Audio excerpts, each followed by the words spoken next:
All right, so I got a little bit of a bee in my bonnet. Cue the graphic, and if there's any sound effects that we have with it, I don't remember. But this was a big story that broke about a week and a half ago.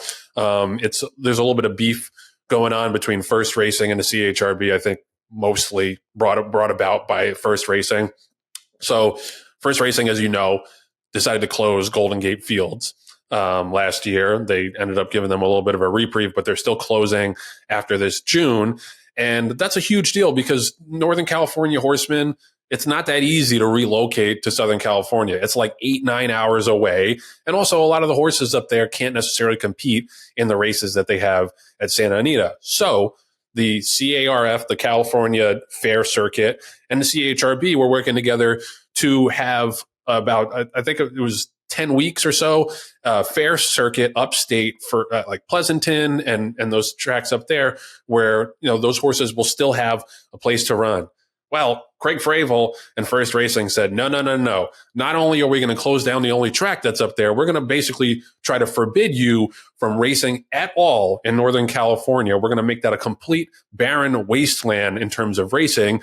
And the way that that's kind of the way that this beef has materialized is basically First Racing and Craig Fravel threatened the California Horse Racing Board and said, if you approve the 10 weeks or however many dates of racing up north, we might just close or redevelop Santa Anita, which is just such bad form. Santa Anita is one of the most historic racetracks in America. It's an institution in Southern California and in the American racing landscape. And you're telling me that the finances are such that if there's a 10-week meet upstate, you won't have the wherewithal to run Santa Anita. Like there's a Drake line where he says, don't invite me over if you throw another pity party. And I don't want to hear a pity party from First Racing and Craig Fravel about how it's just not viable to race at Santa Anita unless you give 0 dates upstate to Northern California racing. And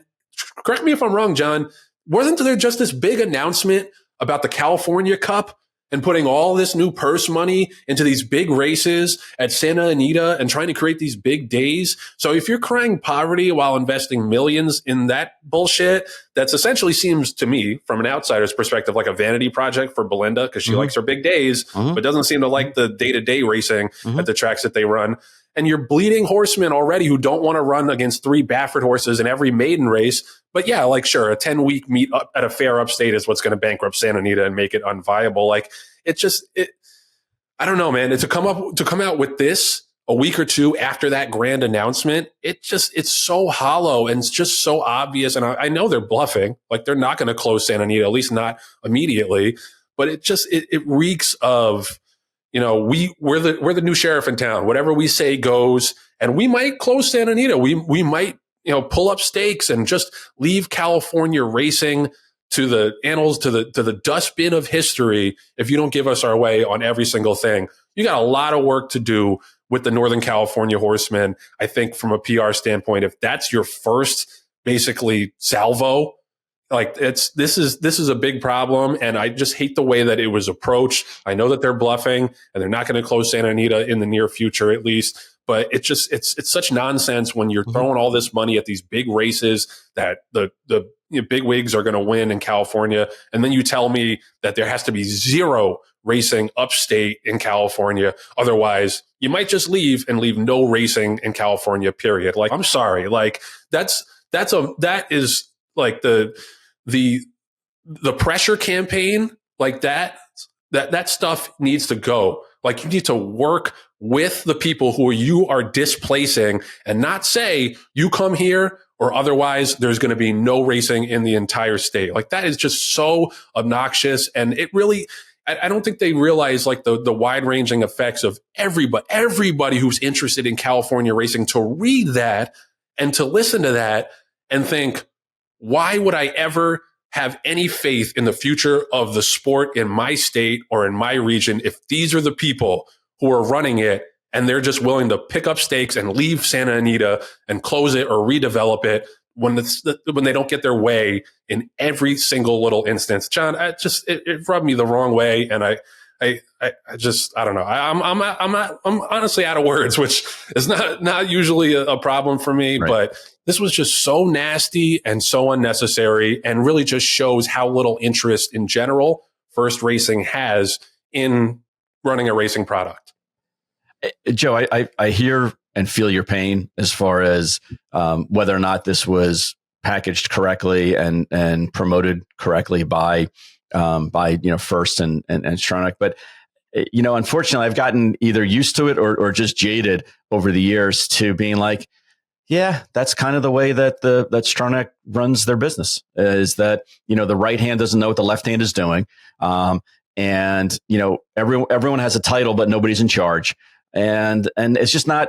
Unfortunately, it's not surprising. It's not surprising that they would come out a couple of weeks after making a great announcement that they were enhancing racing. They were doing things to make things better for California racing, have more interest in it, and then just a couple of weeks later, being like, well, but if we don't get the way we want, then we're going to take our ball and going home. They're not going to shut down Santa Anita. Everyone knows they're not shutting down Santa Anita, at least not tomorrow, if not anytime soon. They still have Breeders' Cup dates on the calendar as far as how important they are, and they are a very important part of racing, especially in that geographic area.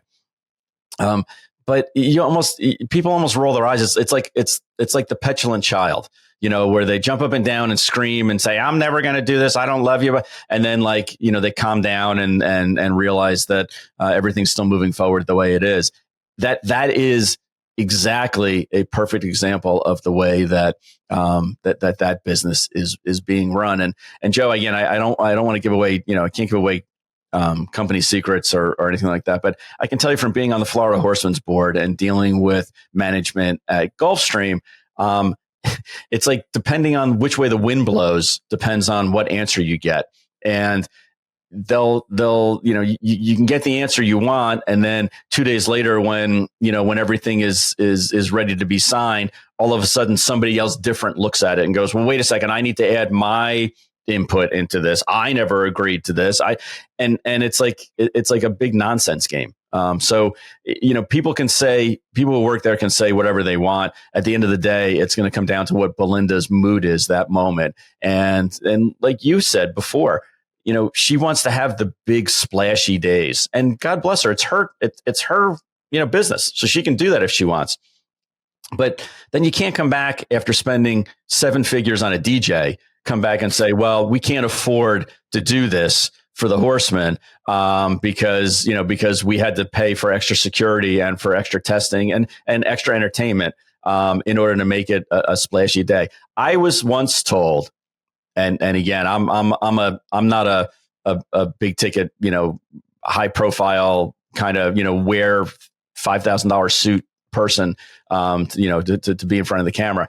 I was told previously that we could have, a box in a certain area of the racetrack, provided that we looked the part.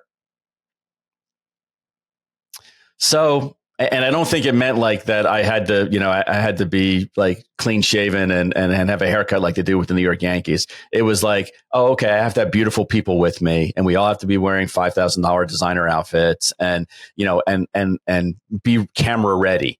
And then we could get to be with the adults in the room and have a good box in a good location. But that's the tail wagging that dog sometimes. Yep. Is that, it's Belinda's show. And again, she's earned it. She owns it.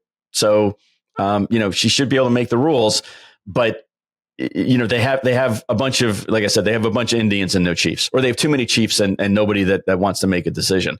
That's just kind of standard for so I know I'm not as outraged as you are, but I think I'm not as outraged as you are because I think it's complete bullshit and they're not going to do anything. It's just what Craig felt that day. And whether he's a mouthpiece for Belinda or not, it doesn't, it's like, okay, let's just wait this out. Jon Sikura said it best on an interview where he was like, if you don't like the answer, he wasn't saying about Stronach directly, but about our society. If you don't like the way the answer is, wait 48 hours and you'll get a different one. And that's exactly the way that things are being run. Yeah, well, and it's just that speaks to a larger problem that you have a company owning a bunch of racetracks that pretty clearly does not have that much interest in owning racetracks. They have interest in the big days, sure, like Pegasus Day or this new California Cup Day. But in terms of running the day-to-day product, not that much interest. And that's not to denigrate the entire company. Like, I'm sure that there's plenty of people, like I have a lot of respect for Aiden Butler and a lot of people that I think do have racing's best interest in heart. But at the very top, no, it's not racing first, despite what the name is. And I hate the flippancy, if that's a word, of these kind of threats, because you're dealing with people's livelihoods. Like, these are people in Northern and Southern California who've been doing this for decades. It's all they've ever known. And you're just going to throw that grenade out there and say, hey, you don't give us what we want, there might not be Santa Anita in a year or two. It's just so wrong and so nasty. And I think, thankfully, the CHRB did not take that threat and change their plan. They approved the dates, and we'll see. It's balls in your court now, I guess, Craig, to see if you're going to close Santa Anita. But I think you're being really awfully flippant with a lot of people's lives and livelihoods. And Joe, I will say again, from working closely with people, there are some really good business people and people who love the industry who specifically work that I work with at Gulfstream Park. Mike Lakehouse is a phenomenal racing secretary. He knows what he's doing. He has an understanding of what races should be in the book. He can't always put the races that he wants to in the book because of a lot of other reasons, but he knows his shit. He's really, really good. Steve Scrinchi, who's the president of racing at Gulfstream, is an attorney, formerly with the Horseman Association. Smart guy, understands how to run a business, but unfortunately, he's kind of handcuffed as far as what he can and can't do, because even if something makes sense for the racetrack, if it's not what the next level above him wants, he really can't do it. Billy Badgett is about as sharp of a guy in the racing industry as there is. I mean, he was a trainer. He knows how to run a facility, and he basically does 1,000 jobs just unto itself to try to make things better for the horses, better for the people who were there, better, a better overall product for people who want to wager on it. He is at that racetrack at Gulfstream Park 24/7, and is constantly doing things. So they have a good skeleton team together to build upon. But until the top of the food chain decides if they want to be in racing or they want to be on the red carpet, that place is never going to change. No, it's 100% right. And I'm glad we made that clarification. Like, I don't want to denigrate the entire company. There's a lot of good people at First Racing and at Gulfstream and at Santa Anita that do the right things and have the best interests of the sport at heart. But, like you said, as long as upper management has only a passing interest in racing, I think that they're fighting an uphill battle.